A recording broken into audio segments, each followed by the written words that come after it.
We did it. It had been sabotage, all right? The work of the agents of Goldstein, no doubt. But thanks to the labor all of us at the Ministry of Truth put in, 90 hours and 5 days to be exact, Oceania was now not just at war with East Asia, but it had always been at war with East Asia. A large part of the political literature of 5 years was now completely obsolete. Reports and records of all kinds, newspapers, books, pamphlets, posters, films, soundtracks, cartoons, photographs, all had been rectified at lightning speed. A mighty deed, which could never be mentioned, had been achieved. It was now impossible for any human being to prove by documentary evidence that the war with Eurasia had ever happened. But I'm getting ahead of myself. To begin with, I must confess I don't know how good I'll be at telling my story because I lived during a time where it's hard to be sure about anything. Has London always looked like this? Is the year really 1984? Am I really 39? It is never possible nowadays to pin down any date within a year or two, and without reliable external records, even the outline of my own life has lost its sharpness. For you see, even to tell this story from the beginning would require me to tell you that we are and have always been at war with Eurasia, when you just heard me say in the flash forward that we had always been at war with East Asia and not Eurasia. But both of those statements are true. It's called reality control, or in newspeak, double think, where you believe two conflicting things that the party tells you because the party INGSOC is always right. And it is my job at the Ministry of Truth to rectify, as I am to call it, all records that can produce any evidence contrary to what the party says. But while I understand how it all works, I don't yet understand the why. Despite not being illegal, as technically there are no longer any laws, just getting this diary will most likely solidify my death or at least 25 years in a forced labor camp, so I might as well also confess to you, whoever you are, that I, Winston Smith, notice that the party changes everything all the time. Well, everything except one thing, our enemy of the party, Emmanuel Goldstein. I call for the removal of Big Brother and his dictatorship of our party. Peace and not war with Eurasia. Freedom of speech, the press, assembly, freedom of thought. The revolution has been betrayed. Commander of a vast shadowy army, and author of the book, for that's all it is called, when whispered about, when absolutely necessary, that is read by his underground network of conspirators dedicated to the overthrow of the state, known as the Brotherhood. Even the thought of him triggers a sort of contagious fear and anger in everyone. But sometimes I've realized my hatred isn't always directed at Goldstein. In moments of hysterical frenzy, it will switch, sometimes voluntarily, from Goldstein, who for a second seems lonely and like the sole guardian of truth and sanity in a world of lies, to Big Brother, the party, and the thought police. But that will quickly change, and I'll go back to seeing Goldstein as a sinister enchanter and Big Brother as our invincible and fearless protector. And then my hatred will always turn to her. If I'm being honest, I dislike all women, especially the young and pretty ones, in their clean-minded, bigoted adherence to the party. They are slogan-swallowing spies who love to nose out unorthodoxy. But I hate her. I want to torture her young, pretty body, rip off the symbol of chastity from around her waist where my hand should be, and have my way with her, cutting her throat at the moment of climax. My savior. But more than anything, I want time alone with him. His name is O'Brien. I have only seen him about a dozen times in almost as many years as he holds a post so important in the inner party that I only have a dim idea of its nature. But for some reason, I feel like he is someone I can talk to. But then on that day, in a fraction of a second, our eyes met, and I knew 100% without a doubt that he knew and was thinking the same thing that I was thinking. I am with you. His eyes said, I know everything that you're feeling, your contempt and hatred and disgust, and I am on your side. But in the next second, I was already uncertain that it had happened. Maybe the Brotherhood exists, and maybe it doesn't. Despite the endless arrests, confessions, and executions, there's just no way to be certain. But I guess none of that matters anymore, for I am already a dead man. The thought police would get me whether I started writing in this diary or not, for I am guilty of the essential crime that contains all others in itself. Thought crime, they call it. Thought crime does not entail death. It is death, and it is not a thing that can be concealed forever. They always get you. In the vast majority of cases, there is no trial or report of an arrest. People simply vanish. Your name is removed from the registers, every record of everything you've ever done is wiped out, and your one-time existence is denied and then forgotten. You are abolished, annihilated, vaporized is the usual word for it, and unpersoned. We shall meet in the place where there is no darkness. And if you have children, it's even worse. And this week, Minnie True would like to recognise child hero Eric Lynn for going to the thought police after overhearing his mother make an ideologically offensive remark when trying to fix her sink. Almost everyone over 30 with kids is frightened of their children, but they belong to organizations like the Spies. I see the party's songs, processions, hiking drills with dummy rifles, slogans and worship of Big Brother as some sort of glorious game where it is their job to expose all enemies of the state. I just ran out of wrapping paper. You're a traitor. You're a traitor. You're a thought criminal. You raise your spy. And throughout it all, you are both all alone and never alone, as the eyes are always watching you. Awake or asleep, working or eating, indoors or outdoors, in the bath or in the bed. No escape. Nothing is your own except the few cubic centimeters inside your skull, which I'm sharing with you. But who are you? I know that only the thought police will read what I have written here before both this diary and I are wiped out of existence and memory, so logically, I can't be trying to make an appeal to anyone in the future. I am a lonely ghost, uttering a truth that no one will ever hear. But I can't help but feel that as long as I utter it, in some obscure way, the continuity isn't broken. For it is not by making yourself heard, but by staying sane, that you carry on the human heritage. So, to the future or to the past, to a time when thought is free, when men are different from one another and do not live alone, to a time when truth exists and what is done cannot be undone. From the age of uniformity, from the age of solitude, from the age of Big Brother, from the age of double think, greetings.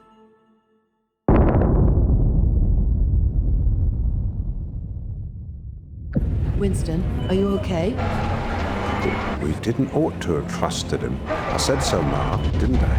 That's what come with trust. I said so all along. We didn't ought to have trusted the buggers. Mom! 30 to 40 group, take your places, please. 6079, Smith W, yes you, bend lower, please. You can do better than that. We don't all have the privilege of fighting in the front line, but at least we can all keep fit. That's better, comrade. That's much better. You haven't a real appreciation of Newspeak, Winston. Even when you write, I've read some of your pieces in the Times, you're still thinking in old speak with its vagueness and shades of meaning. There's some more pieces upstairs if you might care to take a look. I'm Mr. Charlington, by the way. You don't grasp the beauty of the destruction of words. Do you know that Newspeak is the only language in the world whose vocabulary gets smaller every year? You see, the whole aim of Newspeak is to narrow the range of thought. And in the end, thought crime will be impossible because there will be no words with which to express it. There's no telescreen. Ah, no. I never seem to feel the need of it somehow. Even now, of course, there's no reason or excuse for committing thought crimes. It's merely a question of self-discipline, reality control. But in the end, there won't be any need even for that. The revolution will be complete when the language is perfect. Has it ever occurred to you, Winston, that by the year 2050, at the latest, not a single human being will be alive who could understand such a conversation as we are having right now? Except, I know what you're thinking, except the proles. Well, you know the proles aren't really human beings. if there is hope, it lies in the proles. They are human beings, but until they become conscious, they will never rebel. And until after they have rebelled, they cannot become conscious.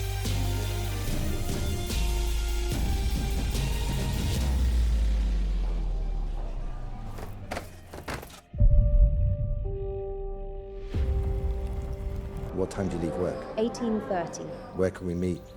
What is your name? Julia, tell me, what did you think of me before that day I gave you the note? I hate the sight of you. About 2 weeks ago, I thought seriously about smashing your head in with a cobblestone. I imagine you had something to do with the Thought Police. Not the Thought Police. You thought I was a good party member. It's this bloody thing that does it. Have you done this before? Of course, hundreds of times. Well, scores of times anyway.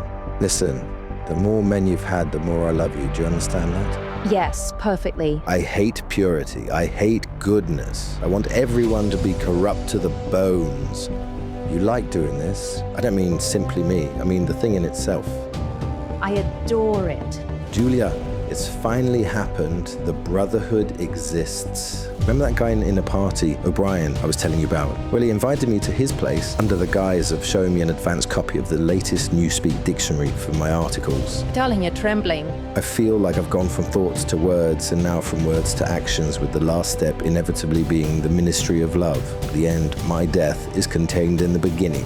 I was always a dead man. Our death. What you do, I will do. Okay, but in the end, when they torture us into confession, we can't betray each other, not in our hearts. What they make us say or do doesn't matter, because we're not trying to stay alive, we're trying to stay human, where only our feelings matter.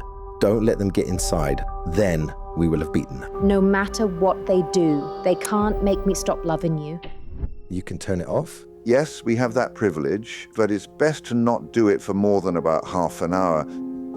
It's called wine, which I'm sure you've read about. To our leader, Emmanuel Goldstein. You are prepared to give your lives. Yes. You are prepared to commit murder. Yes. To commit acts of sabotage, which may cause the death of hundreds of innocent people. Yes. To betray your country to foreign powers. Yes. You are prepared to cheat, to forge, to blackmail, to corrupt the minds of children, to distribute habit-forming drugs, to encourage prostitution, to disseminate venereal diseases, to do anything which is likely to cause demoralization and weaken the power of the party. Yes. You are prepared to lose your identity and live out the rest of your life as a waiter or a dock worker. Yes. You are prepared to commit suicide if and when we order you to do so. Yes. You are prepared, the two of you, to separate and never see one another again. No. No. You did well to tell me. It is necessary for us to know everything. But you, on the other hand, you will be fighting in the dark. You will always be in the dark. You will receive orders, and you will obey them without knowing why. I will send you a book from which you will learn the true nature of the society we live in. And when you have read the book, you will be full members of the Brotherhood. Excuse me, I think you've dropped your briefcase. Ignorance is strength. Throughout recorded time, there have always been three kinds of people in the world: the high, the middle, and the low. The aims of these three groups are entirely irreconcilable. But know that the Brotherhood is not an organization in the ordinary sense, as its members have no way of recognizing each other. The high are then overthrown by the middle, who enlist the low on their side by pretending to fight for liberty and injustice.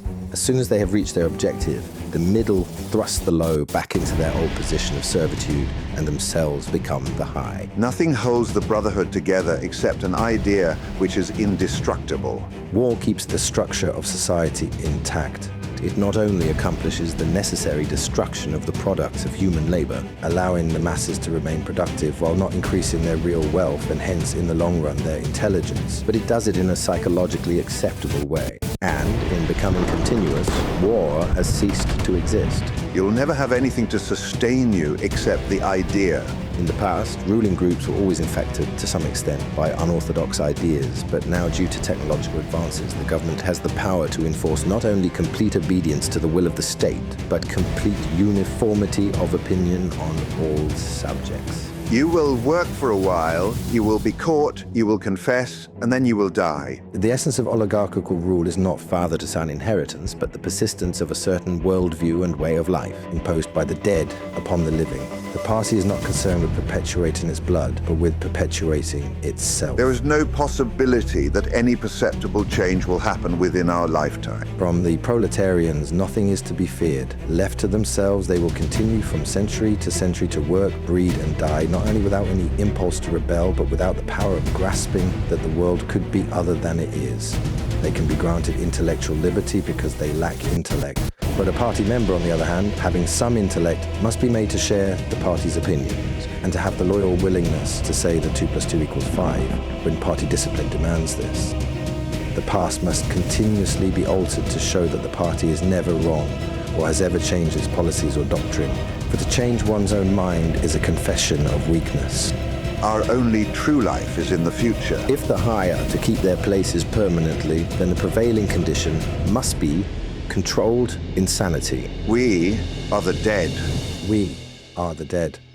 We are the dead. You are the dead. It was behind the picture. It was behind the picture. Remain exactly where you are. Make no movement until you are ordered.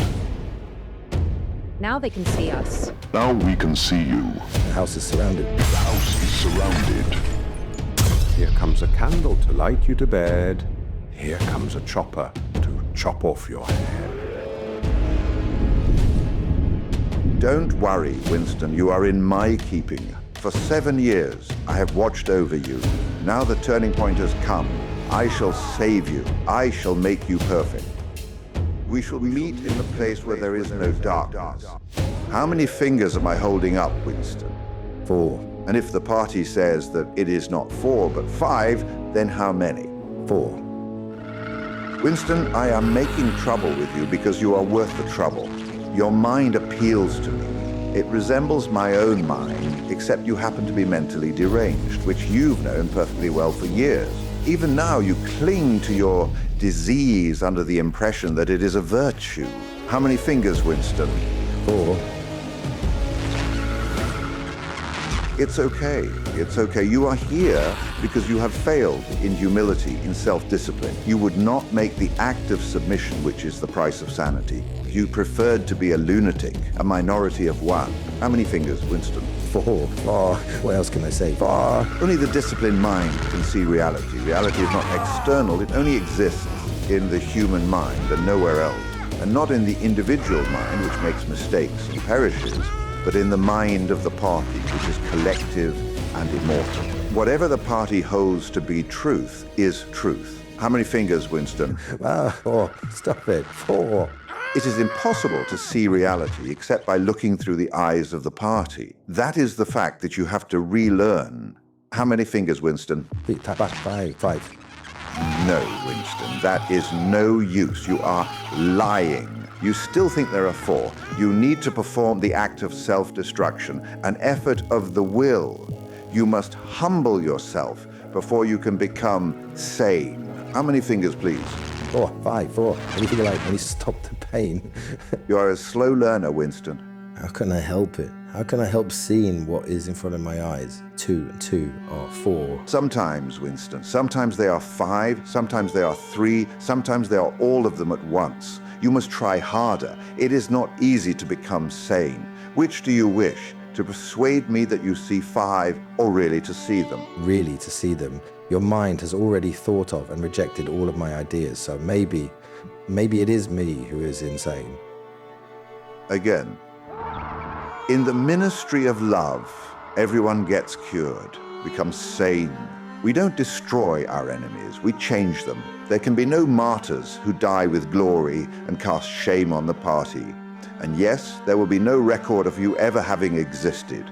But first we must squeeze you empty and fill you with ourselves. This time it won't hurt. There are 5 fingers there. Do you see 5 fingers? Yes. You see now that it is at any rate possible. Yes. Before we bring this session to a close, you can ask me a few questions if you choose. Anything? Anything. It is switched off. What have you done with Julia? She betrayed you, Winston, immediately, unreservedly. I have seldom seen anyone come to us so promptly. It was a perfect conversion, a textbook case.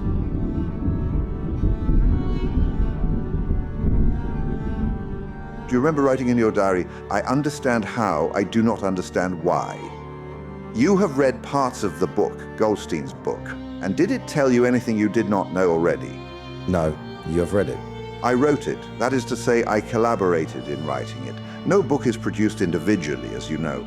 You understand how the party maintains its power. Now tell me why we cling to power. What is our motive? I guess it's for the good of the majority. You believe that humans are not fit to govern themselves, and therefore That was stupid, Winston, stupid. You know better than to say something like that. The party, the inner party, seeks power entirely for its own sake. Unlike the oligarchies of the past, we understand the nature of our motives. Whenever they did evil, they called it good. But we can admit that we are not interested in the good of others. We are interested solely in power. Those who seek power want power, and no one ever seizes power with the intention of relinquishing it. One doesn't establish a dictatorship in order to safeguard a revolution. One makes the revolution in order to establish the dictatorship. Power is not a means, it is an end. You know the party slogan, freedom is slavery. Has it ever occurred to you that it is reversible? Slavery is freedom. Alone, free, the human being is always defeated. But if he can make complete utter submission, escape his identity, and merge himself in the party so that he is the party, then he is all-powerful and immortal. The real power, the power we have to fight for night and day, is not power over things, but over men. Power is in tearing human minds to pieces and putting them together again in new shapes of your own choosing. Do you begin to see then what kind of world we are creating? A world of fear and hatred and torment, one that will grow not less but more merciless as it refines itself. If you want a picture of the future, imagine a boot stamping on a human face. Forever. You can't. What do you mean by that remark, Winston? You could not create such a world. It's impossible. It would have no vitality. It would crumble. It would commit suicide. Sooner or later, they will see you for what you are, and then they will tear you to pieces.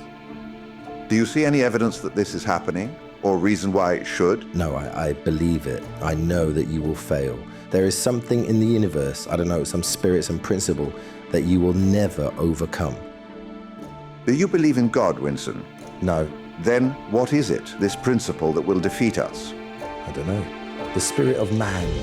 And do you consider yourself a man? Yes. Get up from that bed and take off your clothes. And you consider yourself morally superior to us? Yes, I consider myself morally superior. You are prepared to commit murder, yes, to commit acts of sabotage. Yes. Oh my God.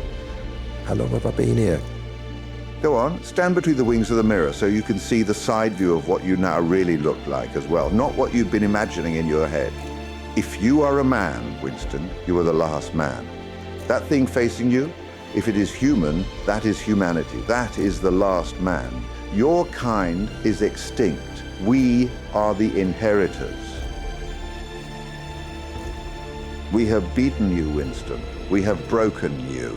You have seen what your body is like. Your mind is in the same state. Can you think of a single degradation that has not happened to you? Julia, my love, Julia. I have not betrayed Julia. Not in my heart. I haven't stopped loving her. No, that is perfectly true. You have not betrayed Julia. You are improving, Winston. Intellectually, there is very little wrong with you. It is only emotionally that you have failed to make progress. Tell me, what are your true feelings toward Big Brother? I hate him. You hate him? Good. Room 101. The thing that is in room 101 is the worst thing in the world.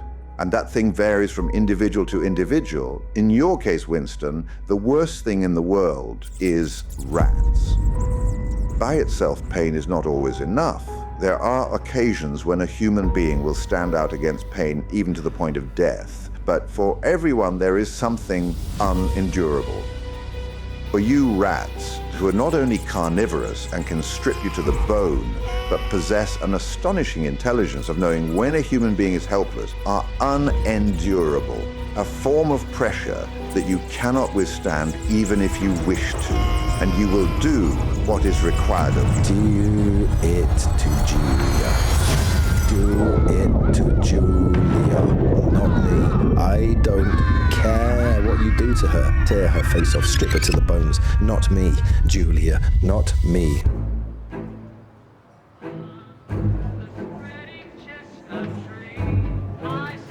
You are wondering why we go through all this trouble with you if ultimately we are going to destroy you, to vaporize you, to wipe you out of existence.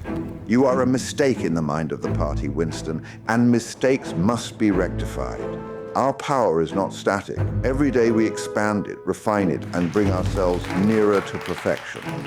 We are not content with negative obedience, nor even with total submission.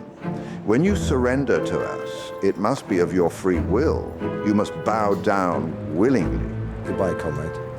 We do not destroy the heretic because he resists us.